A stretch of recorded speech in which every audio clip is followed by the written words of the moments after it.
एक ही घर के दो बच्चे, एक को स्ट्राइक आउट किया, एक को नहीं किया। हमें समझ में नहीं आ रहा क्यों किया, क्या किया।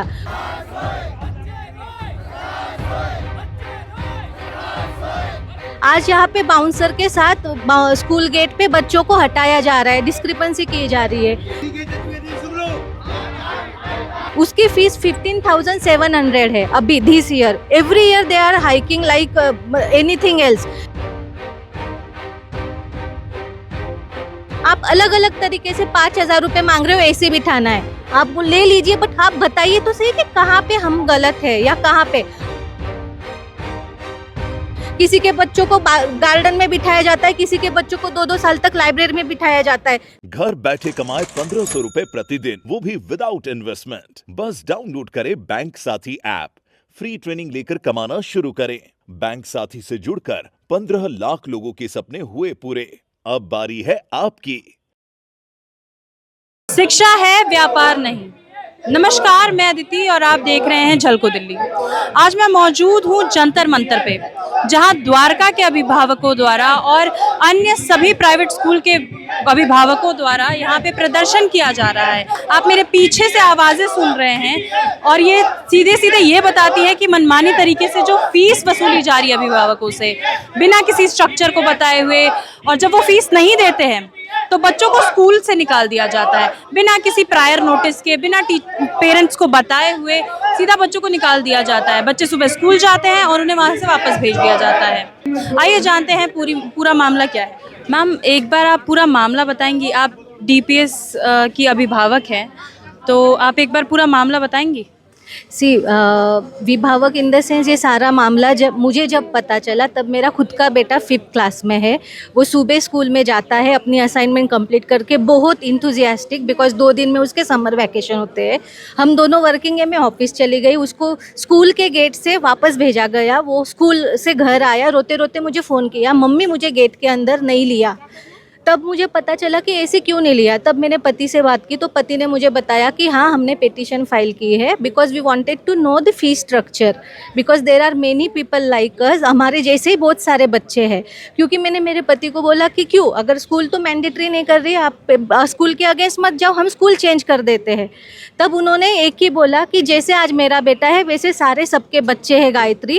पहली बार एक फादरहुड और पेरेंटहुड बोल के मुझे लग रहा है कि शिक्षा के लिए जो बेसिक नीड है शिक्षा की, उसके लिए हमने आवाज़ उठानी चाहिए। मैंने बोला ठीक है। तब मैं घर आई, तब जाके ये सारी जो सहेलियाँ वगैरह ग्रुप में बातें हो रही थी, उनका ग्रुप का डिस्कशन सुना तो बहुत डिस्क्रिपेंसी है वहाँ पे। एक ही घर के दो बच्चे, एक को स्ट्राइक आउट किया, एक को नहीं किया। हमें समझ में नहीं आ रहा क्यों किया, क्या किया।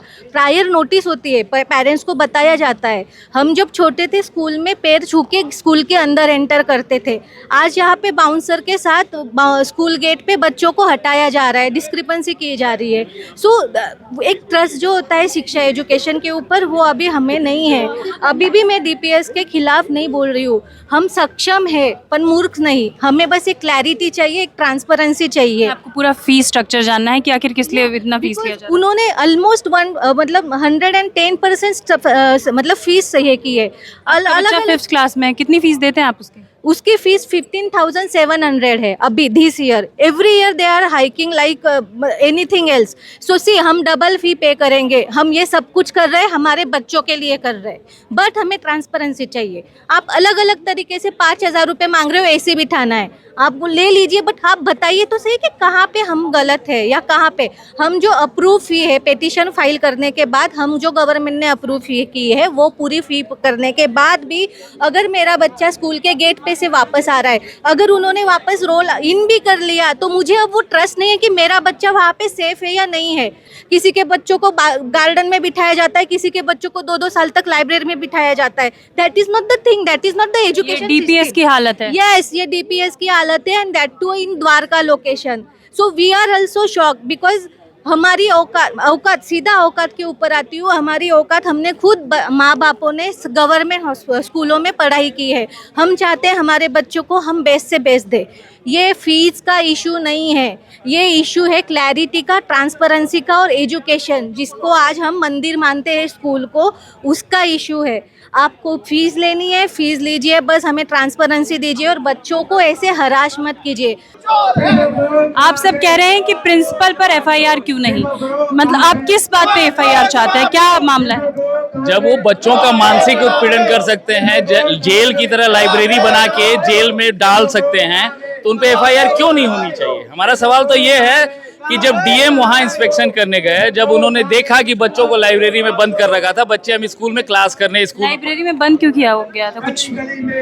ये तो जिस दिन किया गया था मैडम किसी को नहीं पता था। कोर्ट में उन्होंने ये बात बोली कि इनके बच्चों के नाम कटे हुए थे, बट कोर्ट में वो ये प्रूफ नहीं दे पाए। उन्होंने 20 बच्चों को बंद कर रखा था, नाम उन्होंने 3 बच्चों के काटे थे और 20 बच्चों को लाइब्रेरी में बंद कर रखा था। कोई रीजन नहीं, इसीलिए तो बोल रहा हूँ इसमें प्रायर नोटिस दिया था? कोई प्रायर नोटिस नहीं है मैडम। ये नया सेशन है, पुराने सेशन सारे कोर्ट में है। कोर्ट में जब तक कोई फैसला नहीं होता है, जैसे सारी संवैधानिक संस्थाएं अपने आप को रोक सकती हैं, तो स्कूल को भी रोकना पड़ेगा।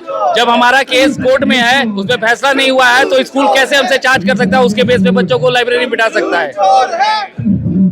आप डीपीएस द्वारका की बात कर रहे हैं, ऐसे कई सारे प्राइवेट स्कूल है जो हमेशा मनमाने रूप से फीस वसूलते हैं, तो इसके बाद आप क्या चाहते हैं कि आपकी फीस स्ट्रक्चर को कम किया जाए, मतलब फीस कम की जाए, या फिर स्ट्रक्चर जानना चाहते हैं? कम करने से ज्यादा इम्पोर्टेंट है, हम ये मानते हैं कि जो प्राइवेट लैंड पे स्कूल बने हुए हैं उनको प्रायर अप्रूवल लेना है। प्रायर अप्रूवल अगर नहीं ले रहे हैं तो आप फीस नहीं बढ़ा सकते। ये सुप्रीम कोर्ट का आदेश है, इसको कोई भी हाई कोर्ट, कोई भी अदर कोर्ट इसको चेंज नहीं कर सकता। ये तो बच्चों की सेफ्टी पे भी बात है, अगर बिना पेरेंट्स को बताए हुए इसके ऊपर हमने कंप्लेंट भी रेज की है, पुलिस कमिश्नर को लिखा भी है, कमिश्नर ने उसका ऊपर एक नोटिस भी भेजा है, लेकिन गवर्नमेंट और पुलिस इसके ऊपर कोई एक्शन नहीं लेता है। जब भी हम स्कूल के सामने कुछ पूछने के लिए पहुंच जाता है, द्वारका एसएचओ उधर पहुंच जाता है और पेरेंट्स को उधर से भगाता है। ये पुलिस का एटीट्यूड है। और जो स्कूल का अंदर जो बच्चे थे उनको पेरेंट्स को बिना बताया एक बस में बंद करके पूरा दिल्ली में घुमा के 3-4 घंटे के बाद अपने घर छोड़ा है विदाउट इन्फॉर्मिंग पेरेंट्स।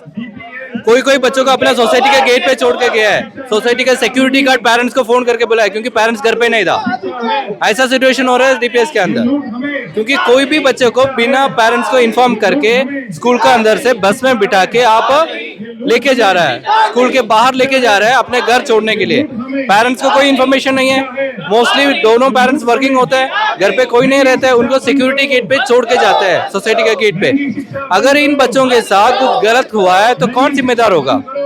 आपके भी बच्चे डीपीएस में हैं? जी, मेरे बच्चे डीपीएस में हैं। क्या हुआ उनके साथ? मेरा नाम महेश मिश्रा है। एक्चुअली क्या है कि ये 20 मार्च से इन्होंने नाम काट के बच्चों को लाइब्रेरी में बिठाना चालू कर दिया था, जो कि आप लोगों के माध्यम से सब जगह पता भी चला, शायद नेशनल मीडिया में भी पता चला। और उसके ऊपर सरकार, जब हमने प्रोटेस्ट किए तो सरकार ने एक डीएम इंस्पेक्शन करवाई, जिसमें ये पाया गया कि जो हमारी शिकायतें हैं वो बिल्कुल ठीक हैं, लेकिन फिर भी स्कूल मैनेजमेंट के खिलाफ आज तक कोई कार्रवाई नहीं हुई, जिससे उनके हौसले इतने बुलंद हो गए। फिर उन्होंने डीओई के ऑर्डर और हाई कोर्ट के ऑर्डर को नकारते हुए फिर 13 मई से 9 मई को मेल डाल के 13 मई से बच्चों के नाम काट दिए, 31 बच्चों के नाम काट दिए, जिसमें उन्होंने कोई भी रूल्स का 35, उन्होंने रूल का रेफरेंस दिया था 35, जो उन्होंने पालन नहीं किया, क्योंकि उसमें होता है कि 20 दिन का नोटिस दिया जाए, लेकिन उन्होंने 9 तारीख को भेजा और 13 तारीख को नाम काट देंगे, जिसके लिए आपने देखा कि कोर्ट ने भी उनको बहुत लताड़ा कि आप एटीएम मत बन जाओ, शिक्षा सेवा है व्यापार नहीं, क्योंकि सोसाइटी में जो एक्ट हैं उसके हिसाब से आप शिक्षा बिजनेस नहीं बना सकते, सेवा कर सकते हैं, व्यापार नहीं बना सकते। सबसे बड़ी बात जो मेरे दिल को या हम सभी दिल्ली के पेरेंट्स के अभिभावकों को दिल को जकड़ गई, जो कि उन्होंने गेटों पे बाउंसर लगा के बच्चों को रोका, वो सारे दिल्ली के अभिभावक जो हैं वो हतप्रभ हैं। और वो आप देखिएगा यहाँ पर सिर्फ डीपीएस द्वारका के पेरेंट्स नहीं हैं, दिल्ली के हर स्कूल के पेरेंट्स आए हुए हैं जो इसकी कठोर निंदा करते हैं और वो चाहते हैं डीपीएस मैनेजमेंट को इसके लिए सजा हो। सर, आप लोग यहाँ पे प्रदर्शन कर रहे हैं, आप लोग भी वर्किंग होंगे, आप लोग अपने कामों से आज छुट्टी लेके यहाँ पे बैठे हैं, तो किस प्रकार का नुकसान भी आपको एक तरह का झेलना पड़ रहा है?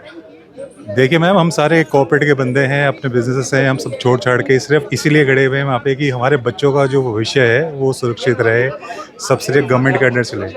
हम डीपीएस रोहिणी के हैं, हम लोग डीपीएस द्वारका को सपोर्ट करने आए हैं वहाँ पे।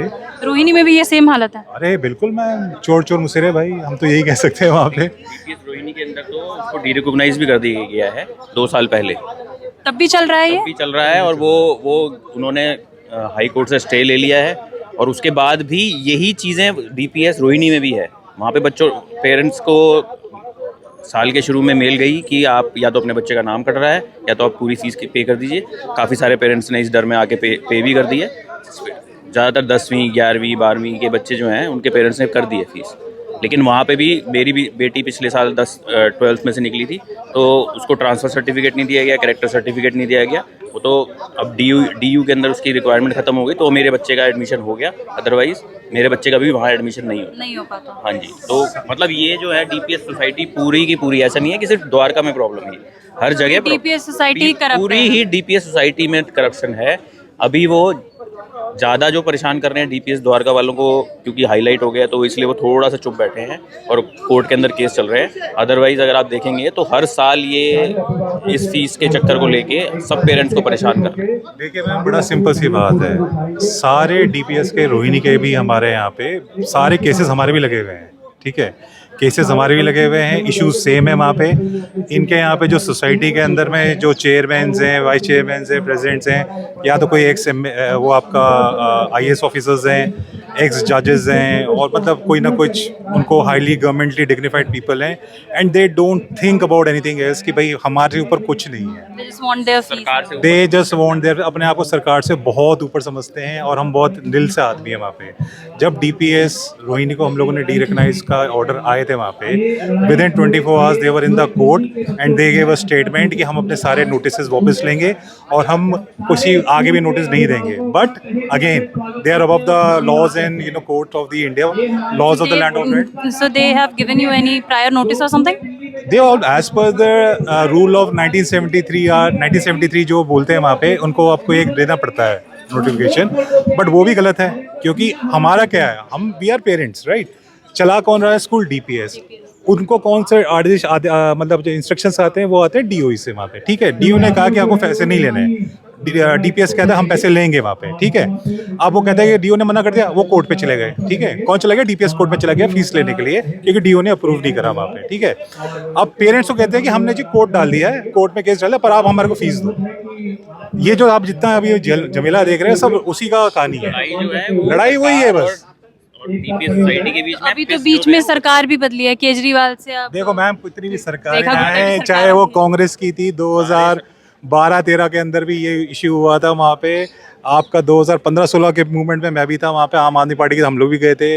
अभी ये जब नई सरकार बनी है, हम भी रेखा गुप्ता जी से मिलकर हालत सब में सेम है। सबके हालात सेम है वहाँ पे, क्योंकि मैं वही तो बता रहा हूँ आपको, डीपीएस सोसाइटी अपने आप को गवर्नमेंट से बहुत ऊपर समझती है, चाहे कुछ भी आ जाए वहाँ पे। मैं एक क्लियर स्टेटमेंट दे रहा हूँ, अगर फर्क पड़ता कि गवर्नमेंट ऑफ इंडिया के क्या करने के तरीके होते वहाँ पे, तो they would have dare to do that, they wouldn't have dare to do that. उनको ना एक प्रोसेस मालूम है कि गवर्नमेंट से ऊपर कैसे निकाल के, हाँ, हाई कोर्ट के स्टे के बाद तो फिर हाँ, they can take all the actions on to it. तो हम एज अ पेरेंट्स सब कुछ इतनी 14 तारीख की गर्मी में खड़े हैं वहाँ पे, सिर्फ ये बताने के बैठे हुए कि देख लो क्या हो रहा है।